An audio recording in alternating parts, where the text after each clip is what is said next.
Hey there, and welcome back to sidehustles.com. Today, we are tackling the challenge of saving money quickly. Now, I know what you're saying. Saving is tough when you're broke. It is. But with some creativity, you absolutely can achieve your saving goals. So you know what? Drum roll, please. Let's dive in. All right, so the first move you'll want to make is to take a hard look at where you're currently at financially. What's your debt situation look like? How much are you shelling out each month? What's your monthly income? Answering these questions will give you a solid idea of your starting line and how much you'll need to hit your goal. You might even realize that you need to adjust your goal based on your current financial state. For instance, if you're swimming in debt right now, you're gonna wanna focus on clearing that off before you start stashing away savings, especially if it's a high interest debt like a credit card. $117,000 in credit card debt. What? Or if you're like me and your monthly spending is sky high, you'll want to focus on ways to trim the excess so you've got cash to funnel into your savings. So maybe a little less Chipotle. No, at Chipotle. Okay, so if you are dealing with debt right now, it's important to tackle that before you start saving, because the interest on your debt is probably higher than what you'd earn from your savings. So it's smarter to pay off your debt first. Now, there are a couple of strategies you can use to pay off your debt. First, there is the debt snowball method. Here you can focus on your smallest debt first while making minimum payments on your other debts. Once you've paid off the smallest debt, you move on to the next smallest, and so on. The good thing about this method is that you'll quickly see these debts disappearing, which can be a real morale booster. The downside is you might end up paying more compared to the next method, which is the debt avalanche method. In this approach, you'll prioritize your debts based on their interest rates, starting with the highest. This method can save you more money over time because you're cutting down on those high interest debts first. But it can be tough to stick to, especially when you're only making minimum payments on your lower interest debts. So, which one should I go for? It just depends on you. If you need the motivation to quick wins, the debt snowball method could work well.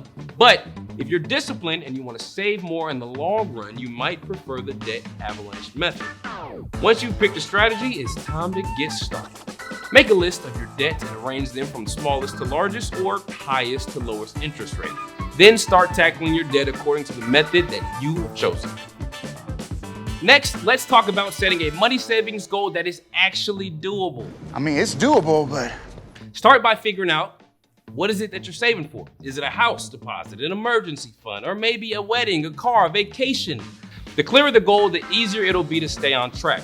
Once you've got your goal, crunch some numbers. If it's $10,000 in 3 months, that means you need to stash away about $3,300 each month. Now that is a big goal, so you don't want to go overboard. If you try to save too much too fast, you'll likely burn out and give up. Start with a number that feels doable for you. And remember, you can always adjust your savings goal as you go. It's all about making it work for you. Now, even though it is obnoxious to hear and easier said than done, it really is true. One of the easiest ways to save money is to simply stop spending it, at least for a bit. If you're serious about saving money, try a spending fast. 30 days, no eating out, no subscriptions, no frivolous shopping, nothing that isn't absolutely essential. If you can stick to it for just 30 days, you'll be blown away by how much money you can save. But if that sounds too intense, just try it 10 days or even a couple weeks. See how much that you can save in that time and use it as fuel to keep going. You don't have to swear off all spending forever, but you might find that if you're more mindful with how you spend your money, it'll help you save more in the long run. That's another way to help you save money.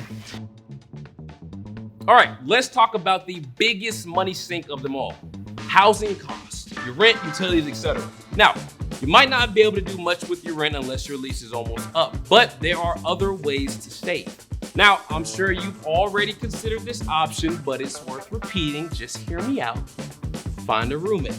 You must be our new roommate. Living with another person or two will immediately cut your rent and utility costs in half or more, leaving you with extra cash each month to put towards your saving goals. Just be mindful of all the little things you might take for granted, like leaving the light on when you leave a room or keeping your appliances plugged in when you're not using them. Every little bit that you save gets you closer to that goal. One other way to save on housing costs is to try and negotiate with your landlord for lower rent when you're renewing or first signing a lease. If you agree to sign a longer term lease, oftentimes they'll agree to reduce your monthly rental payments in return. That's nice.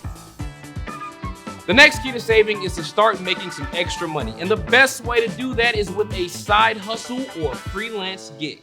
There are dozens of platforms out there that can help you pull in some extra cash in your spare time with basically zero startup costs. If you have a 4-door car that's a 2007 model or newer, you can sign up for Uber or Lyft in most states. Or if you don't want to spend money on gas, delivery apps like Uber Eats and DoorDash let you deliver food on foot or by bike.